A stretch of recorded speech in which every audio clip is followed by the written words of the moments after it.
नारायण नारायण नारायण नारायण नारायण अखिल गुरो भगवन् नमस्ते वंदे वाणी विनायकौ श्री ओंकारानंद गुरवे नमः। चर्चा चल रही है कि श्रीमद् भगवद गीता के प्रथम अध्याय में भगवान के 9 नामों का अवतरण हुआ है, जैसे कि माधव, ऋषिकेश, अच्युत, कृष्ण, केशव, गोविंद, मधुसूदन, जनार्दन एवं वार्ष्णेय। भगवान के नाम कुछ सहज हैं, कुछ गुणों के कारण हैं और इन नामों का विविध रूप से रसास्वादन ज्ञानी एवं भक्तों ने किया है। तो संजय ने सबसे पहले श्री भगवान का माधव नाम लिया और संकेत किया धृतराष्ट्र को कि जहाँ लक्ष्मीपति है विजय वहीं है। और अर्जुन ने सबसे पहले श्री भगवान को ऋषिकेश कह करके पुकारा। और ऋषिकेश का तात्पर्य हम बता चुके हैं। ऋषिक माने इंद्रियां, ईश माने उनके स्वामी। तो जो इंद्रियों के स्वामी हैं, इंद्रियों पर नियंत्रण रखने वाले हैं, तो अपने भक्त को संतुलित करने के कारण, स्वयं अपनी इंद्रियों पर नियंत्रण रखने के कारण भगवान ऋषिकेश हैं। तो अर्जुन सबसे पहले ऋषिकेश नाम लेकर के पुकारते हैं। अर्जुन स्वयं संयमी ही हैं, जैसा कि भगवान ने गीतोपनिषद के अंत में कहा कि मैंने जो यह गीता तत्व का उपदेश दिया है तेरे लिए किया है, क्योंकि अर्जुन तुम तपस्वी हो। तो अगला नाम अर्जुन भगवान का लेते हैं कृष्ण। कृष्ण नाम अनंत सत्ता और अनंत आनंद का प्रतीक है। यामल तंत्र ग्रंथ में कहा है कि जो अनंत सत्ता है उसे कृष्ण कहते हैं, अनंत आनंद है उसे ऋण कहते हैं। तो अनंत सत्ता और अनंत आनंद का जो मिश्रण है, जो संयोग है, जो मिलन है, उसका नाम है कृष्ण। कृषिर्भूवाचकः शब्दः णस्य निवृत्तिवाचकः, ऐसा स्पष्ट उल्लेख है। तो अनंत सत्ता का नाम है कृष्ण और अनंत आनंद को कहते हैं ऋण। तो अनंत सत्ता और अनंत आनंद दोनों मिलकर के कृष्ण बनता है।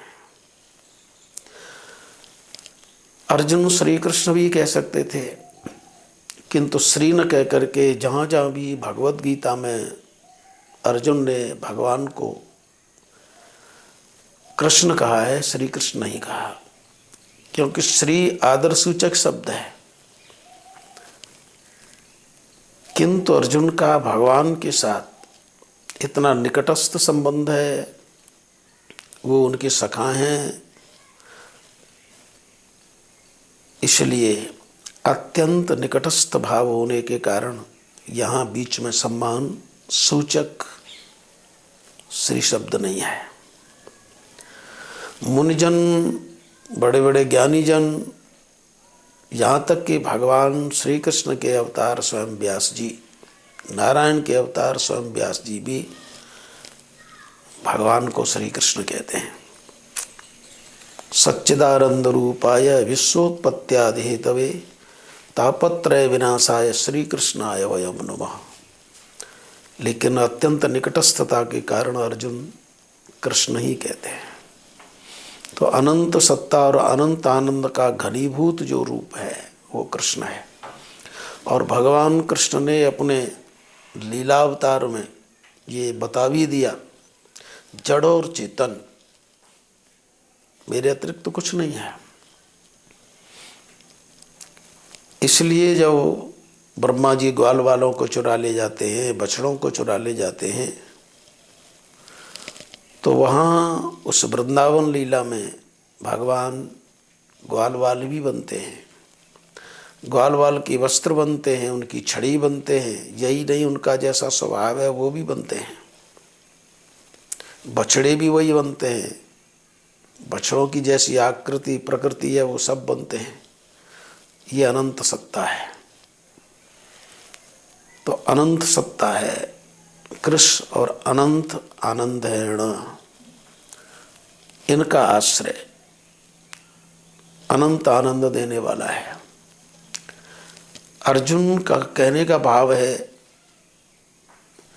अनंत सत्तात्मक आप हैं, अनंत आनंदात्मक आप हैं।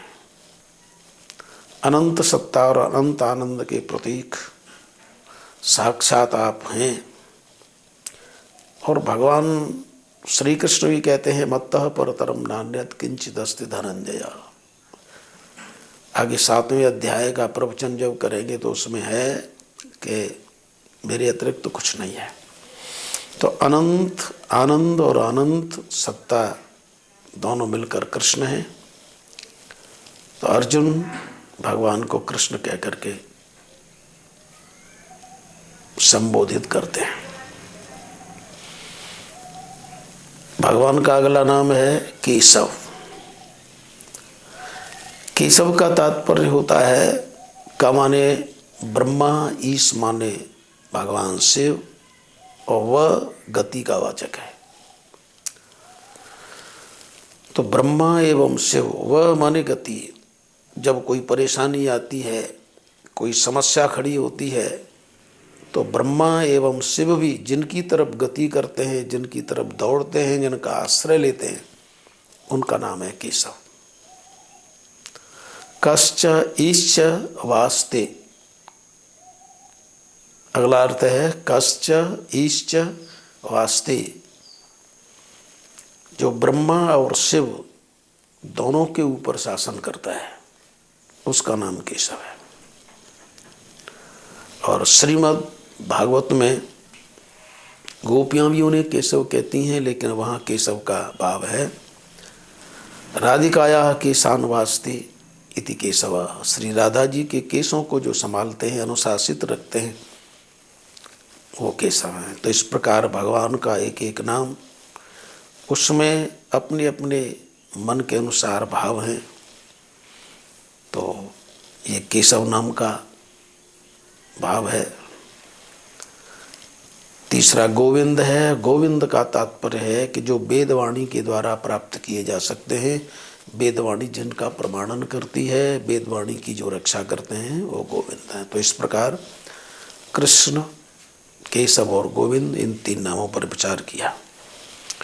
श्री राम जय राम जय जय राम, श्री राम जय राम जय जय राम, श्री राम जय राम जय जय राम।